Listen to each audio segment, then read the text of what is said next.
ఆరాధ్య 26వ భాగం. కొంచెం కూడా కడుపులో మిగల్లేదు హేమంత్. మొత్తం పోయిందా అంటూ అబద్ధం చెప్పింది. అతను నమ్మాడు. అయ్యో అలాగా, మళ్ళీ తింటావా? కలిపి పెడతాను అంటూ అన్నం ముద్దలు పెట్టబోయాడు. వద్దు హేమంత్, తిన్నా నిలవదు అంది పడుకుంటూ. ఇలా అయితే ఎలా అన్నట్లు ఆలోచనలో పడ్డాడు హేమంత్. హేమంత్ని క్రీగంట చూస్తూ నువ్వు తిని హేమంత్ అంది ఆరాధ్య. అతను తినకుండా చేయి కడుక్కుని ఫ్రిడ్జ్లోంచి యాపిల్ తెచ్చి దాన్ని చిన్న చిన్న ముక్కలుగా కట్ చేశాడు. ఒక ముక్క తీసి ఆమె నోట్లో పెట్టి తిను అన్నాడు. వద్దు హేమంత్, అది తిన్నా వేస్టే. మళ్ళీ వాష్ బేసిన్ దగ్గరికి వెళ్లాల్సి వస్తుంది. నాకు అక్కడికి వెళ్లే ఓపిక కూడా లేదు అంది నీరసంగా చూస్తూ. అయితే వద్దులే అన్నాడు. ఆమె అలా అంటుంటే అతనికి కూడా బాధగానే ఉంది. ఆరాధ్యకు వెంటనే బిడ్డ కడుపులో ఉన్నంత వరకు ఏమీ కాదు. కానీ బయటకొచ్చాక అసలు కష్టాలు మొదలవుతాయి. ఎలా చేస్తావో ఏమోనే ఆరాధ్య అంటూ తల్లి రోజు ఫోన్లో చెప్పే మాటలు గుర్తొచ్చి హేమంత్ వైపు కోపంగా చూసింది. ఒక్కరోజా, 2 రోజులా హేమంత్? రోజు ఇలా నేను తిన్నది వాంతి చేసుకుంటుంటే చూస్తూ కూడా నీకేం అనిపించడం లేదా? కళ్ళ ముందున్న నాకన్నా కడుపులో ఇంకా ఫామ్ కూడా కానీ ఆ బిడ్డ ఎక్కువైందా? నీకు నేను అవసరం లేదా అంది. ఆమె ఎప్పుడో తప్ప ఎక్కువగా హేమంత్ని నువ్వనే పిలుస్తుంది. హేమంత్ మాట్లాడలేదు. చెప్పు హేమంత్, ఆ బిడ్డ నీకంత ముఖ్యమా? ఆరాధ్య అలా మాట్లాడుతుందని అతను ఊహించలేదు. ఆశ్చర్యపోయాడు. ఆమె మాటలు అలా ఉన్నప్పుడు తనేం చేయగలడు? బిడ్డ కావాలన్న కోరిక తన ఒక్కడికే ఉంటే సరిపోతుందా? ఆమెకు కూడా ఉండాలిగా. ఆమెకు లేకుండా బిడ్డను కనటం సాధ్యమా? ఒకవేళ పుట్టాక సరిగ్గా చూస్తుందా? బిడ్డ కావాలని నీకు లేనప్పుడు నేనేం చెప్పను చెప్పు. నా ఫోర్సు మీదనే బిడ్డను కనాల్సిన అవసరం కూడా నీకు లేదు. నువ్విక ఈ టాపిక్ మీద నాతో మాట్లాడాల్సిందేమీ లేదు. నీకు ఎలా అనిపిస్తే అలా చెయ్యి. నువ్వెలా చేసినా నా అభ్యంతరం ఏముండదు. నీకు మీ ఊరు ఎప్పుడు వెళ్ళాలనిపిస్తే అప్పుడు వెళ్ళు అన్నాడు. అతను ఆ మాటలు మనస్ఫూర్తిగా అనడం లేదని ఆమెకు అర్థమైంది. అందుకే దిగ్గున లేచి వాష్ బేసిన్ దగ్గరికి మళ్ళీ పరిగెత్తింది. ఈసారి వాక్ వాక్ అంటూ గొంతులోంచి పెద్దగా సౌండ్ చేస్తూ అక్కడే నిలబడింది. ఒక్క క్షణం హేమంత్ వస్తాడేమోనని, చెవులు మూస్తాడేమోనని, కంగారు పడతాడేమోనని ఎదురు చూసింది. అతను రాలేదు. కూర్చున్న చోటే కూర్చుని జుట్టులోకి వేళ్లు పోనిచ్చి నేలవైపు చూస్తూ తన ఆలోచనలో తనున్నాడు. తనకు బిడ్డ కావాలని ఎవరైనా ఆశించడంలో తప్పులేదు. శాసించడమే తప్పు. హేమంత్ జాబ్ వచ్చాక పెళ్లి చేసుకోవాలనుకున్నాడే కానీ ఇలాంటి సమస్య వస్తుందనుకోలేదు.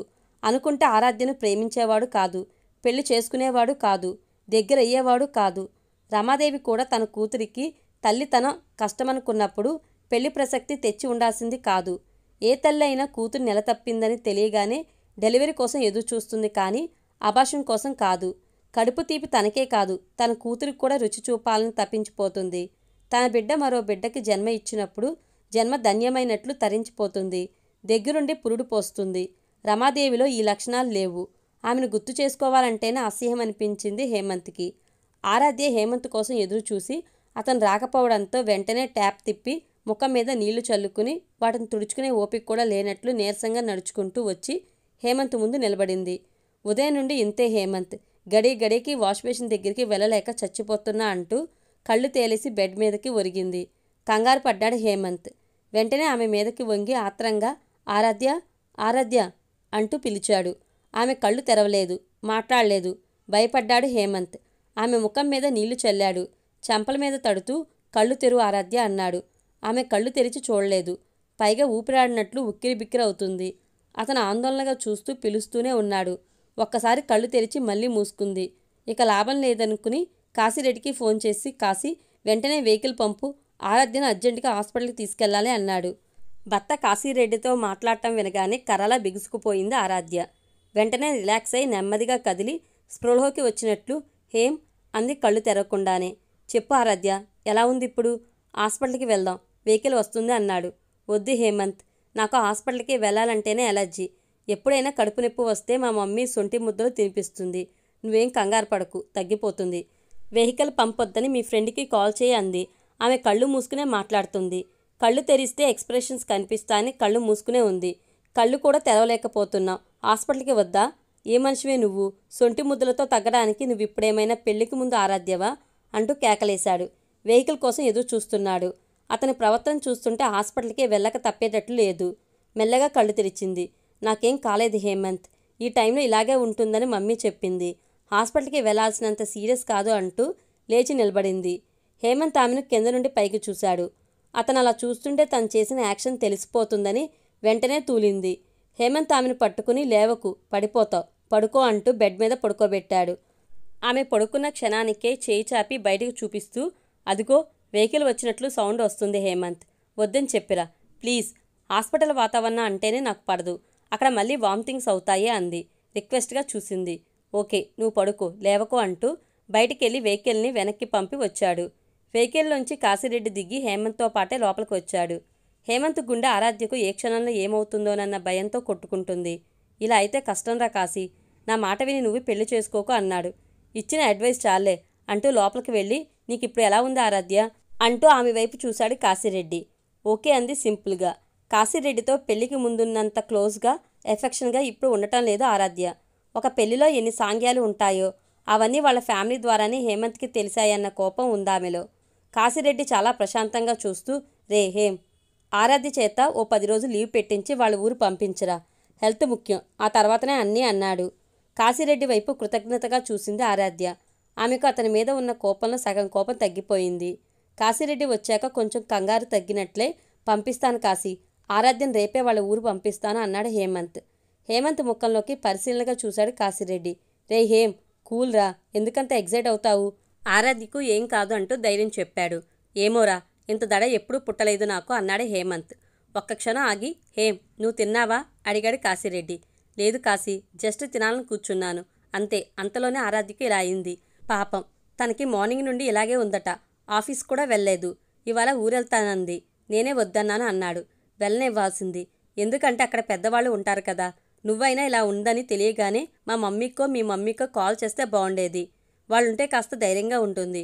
కానీ ఈ టైంలో వాళ్ళని నిద్రలేపి ఇబ్బంది పెట్టడం నాకు ఇష్టం లేదు కాశీ, అందుకే వాళ్ళిద్దరికీ కాల్ చేసి చెప్పలేదు అన్నాడు. సరేలే, ఆరాధ్యకు ఇంకేం కాదు, నువ్వు తిను, నేను నీతో కూర్చుంటాను అంటూ హేమంత్ని లాక్కెళ్ళి ప్లేట్ ముందు కూర్చోబెట్టి తను కూర్చున్నాడు కాశీరెడ్డి. వాళ్ళిద్దరూ మాట్లాడుకుంటుంటే తన గురించి ఏం మాట్లాడుకుంటున్నారోనని చెవులు రిక్కించి వినసాగింది ఆరాధ్య. ఏదో మాట్లాడుకుంటున్నారు కానీ ఆమెకు వినిపించడం లేదు. వాళ్ళ దృష్టిని తన వైపుకి తిప్పుకోవాలని సడన్గా లేచి వాష్ బేసిన్ దగ్గరికి పరిగెత్తింది. ఆమె పరిగెత్తేది చూసి వాళ్ళు కూడా అటువైపు వెళ్లారు. ఒకటే కంగారు, ఒకటే టెన్షన్ హేమంత్కి. తెల్లవారే ఆరాధ్యను వాళ్ళ ఊరు పంపాడు హేమంత్. ఆమె ఉద్దేశమే అది కాబట్టి ఆనందంగా వెళ్ళింది ఆరాధ్య. ఆరాధ్యను చూడగానే ఏదో విజయం సాధించినట్లు ఎప్పుడూ కలగనంత సంతోషం కలిగింది రమాదేవికి. కానీ అంతలోనే ఓ అంతరాయం కలిగింది. అదేంటంటే మీ అమ్మాయిని హైదరాబాద్ నుండి త్వరగా రప్పించండి రమాగారు అని చెప్పిన పక్కింటి నర్సు మాత్రం రాత్రికి రాత్రి ఇల్లు ఖాళీ చేసి వెళ్ళిపోయింది. ఆవిడ ఎందుకలా వెళ్ళిపోయిందో ఏం జరిగిందో రమాదేవికి తెలియదు. ఇదేం మాయండి, ఆ నర్సు రోజు నాతో మాట్లాడేది, ఒక్క మాటైనా నాతో చెప్పకుండా వెళ్ళిపోయిందే, మరీ దారుణంగా ఉందే అంది రమాదేవి భర్తతో. నీకు తెలియదా ఆవిడ ఎందుకు వెళ్ళిందో? తెలియదండి. తెలిస్తే ఆరాధ్యను ఎందుకు రప్పిస్తాను? ఆరాధ్యను నువ్వు రప్పించావా? ఆరోగ్యం బాగుండలేదని కదా వచ్చింది, నువ్వు రప్పించడం ఏంటి? ఆశ్చర్యపోయాడు. నేనే రప్పించాను. ఆశ్చర్యపోవడం తగ్గించండి. నువ్వు దాన్ని సుఖంగా కాపురం చేసుకొనియవా? దాన్నెందుకే అనవసరంగా ఇప్పుడు రప్పించడం అన్నాడు గొంతు పెంచి. మా ఆడవాళ్ల బాధలు మీకు తెలియవు. నేనేది చేసినా దాన్ని మంచిగా చేస్తాను. మీరు జోక్యం చేసుకుని నాకు కోపం తెప్పించకండి అంది గట్టిగా. నీకు తెలియదే, నా మాట వినవే, ఇలాంటి పనులతో తలనొప్పిలు వస్తాయి. ఆ నర్సు వెళ్ళిపోవడానికి కారణం కూడా ఇదే అన్నాడు. ఇదంటే నేను దానికి అబార్షన్ చేయిస్తానని తెలిసి ఆ నర్సును హేమంతే వెళ్ళగొట్టించి ఉంటాడంటారా? హేమంత్ కాదు, మన పక్కింటి నర్సు పనిచేస్తున్న హాస్పిటల్లో డబ్బులకు కక్కుర్తిపడి విచ్చలవిడిగా అబార్షన్ చేస్తున్నారట. అది ఏ న్యూస్ ఛానల్ ద్వారా బయటకు వచ్చిందో తెలియదు కానీ ఆ హాస్పిటల్ని సీజ్ చేశారట. ఆ డాక్టర్కి సస్పెన్షన్ నోటీస్ ఇచ్చారట. అందుకే ఆ నర్సు వెళ్ళిపోయింది అన్నాడు. ఆలోచనలో పడిపోయింది రమాదేవి. అబార్షన్ చేయించడం నేరమైతే కావచ్చు కానీ ఆరాధ్యకు ఇప్పుడెలా అబార్షన్ చేయించాలి? చేయిస్తేనే కదా అది హాయిగా ఉద్యోగం చేసుకునేది. అల్లుడు అసలే మాట వినే రకం కాదు. గుట్టుగా పని అయిపోతుందనుకుంటే ఈ నర్సు కాస్త ఇప్పుడే వెళ్ళిపోవాలా? భార్య మాట్లాడకపోవడంతో ఇదెప్పుడు నా మాట వింటుందో ఏమో అనుకుంటూ శాంతారాం షాప్ దగ్గరికి వెళ్ళాడు. ఏంటిరమ్మా అలా ఉన్నావు అంటూ వచ్చింది సీతాలమ్మ. నర్సు ఎందుకు వెళ్ళిపోయిందో నీకు తెలుసా వదినా అడిగింది రమాదేవి. తెలుసులే, దాని గొడవ ఇప్పుడెందుకు? మరి ఆరాధ్యకు అబార్షన్ ఎక్కడ చేయించాలి? అదే నాకు అర్థం కావడం లేదు రమా అంటూ ఆమె కూడా ఆలోచనలో పడింది. ఆరాధ్యను మా ఊరు తీసుకెళ్లి చేయిద్దాం వదినా అంది రమాదేవి. మీ ఊరేమైనా సిటీయా రమా? కనీసం మండలం కూడా కాదు, మారుమూల పల్లెటూరు. అక్కడే వాళ్ళే ఏం జరిగినా సిటీకి వస్తుంటారు.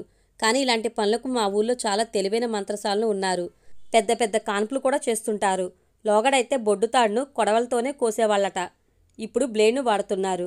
వాళ్ళ చేతులతో పురుడు పోసిన పిల్లలు కూడా చాలా బాగుండడం చూశాను. కాన్పులే అంత అవలీలగా చేస్తుంటే అబార్షన్దేముంది? వాళ్ళకది పెద్ద లెక్కలోది కాదు అంది. నువ్వలా అనుకుంటున్నావు కానీ అక్కడ నువ్వు అనుకున్నట్లు ఉండదు. ఒక్కోసారి వాళ్ళు చేసే వైద్యానికి ప్రాణాలు కూడా పోతుంటాయి. ఆరాధ్యకి ఏమైనా జరగనాంది జరిగితే అక్కడెవరు బాధ్యులు?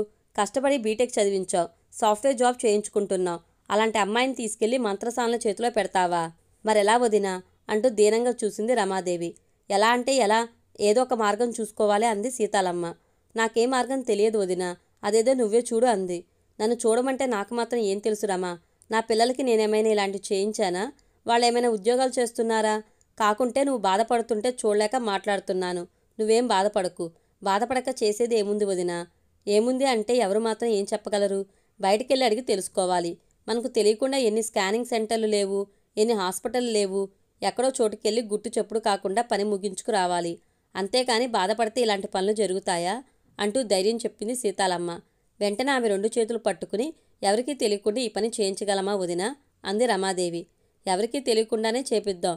అందుకేగా ఆరాధ్యకి గర్భం వచ్చిందన్న సంగతి మన వాళ్ళలో ఎవరికీ తెలియకుండా దాచాం. హేమంత్కి మాత్రం ఆరాధ్య బాత్రూంలో జారి పడిపోయింది, ఆ దెబ్బతో అది కూడా పడిపోయింది అని ఆరాధ్య చేత చెప్పించు. లేకుంటే అతను గొడవ చేస్తాడు. మొన్నటి వరకు బంగారం గొడవతోనే సరిపోయింది, మళ్ళీ ఇదో కొత్త గొడవెందుకు అంది. చూడటానికి బక్కగా ఉన్న సీతాలమ్మ ఆలోచన చాలా గొప్పగా అనిపించింది రమాదేవికి. శాంతారాం వద్దంటున్నా వినకుండా సీతాలమ్మ సహాయంతో ఆరాధ్యను హాస్పిటల్కి తీసుకెళ్లి అబార్షన్ చేయించింది రమాదేవి. ఇన్ని రోజులు అదో పేళ్లా భావించిన ఆరాధ్యకు ఇప్పుడు చాలా తేలిగ్గా రెక్కలు విప్పుకుని ఎగురుతున్నంత హాయిగా ఉంది.